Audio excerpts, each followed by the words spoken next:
ചീരയെല്ലാം പിഴുതു മാറ്റിയ ശേഷം ഇവിടേക്ക് വരുന്നത് ആദ്യമായിട്ടാണ്. നോക്കിയപ്പോൾ മുളകിൻ തൈയെല്ലാം പൂവിട്ട് നിൽക്കുന്നു. കൂട്ടത്തിലൊന്നിൽ ചെറിയൊരു മുളകും ഉണ്ടായിട്ടുണ്ട്. അടുത്ത മുളകിൻ തൈയിലേക്ക് നോക്കിയപ്പോൾ അവിടെ ഒരാശം സ്റ്റൈലായിട്ടിരുന്ന് തേൻ കുടിക്കുന്നു. നീ വേണേൽ പൊക്കോ, ഞാൻ പോകില്ല എന്നുള്ള ധിക്കാരഭാവത്തിൽ എന്നെ നോക്കി അതേ ഇരിപ്പിരിക്കുന്നു. ഞാനും വിട്ടുകൊടുത്തില്ല. ക്യാമറ അടുത്തേക്ക് കൊണ്ടുപോയി 2-3 സ്റ്റൈലും ക്ലിക്കങ്ങ് ചെയ്തു.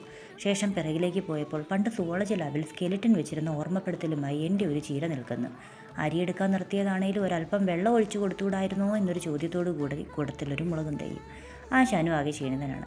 പിന്നെ ഒന്നും ചിന്തിച്ചില്ല. നേരെ പോയി ബക്കറ്റിൽ വെള്ളം എടുത്ത് തിരിച്ചു കൊണ്ടുവന്നങ്ങ് നേരെ ഒഴിച്ചു കൊടുത്തു.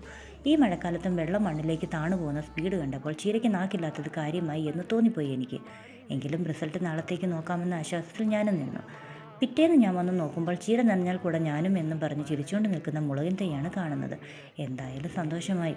എൻ്റെ അവസരോചിതമായ ഇടപെടൽ മൂലം ഒരാളെങ്കിലും രക്ഷപ്പെട്ട് കണ്ടല്ലോ.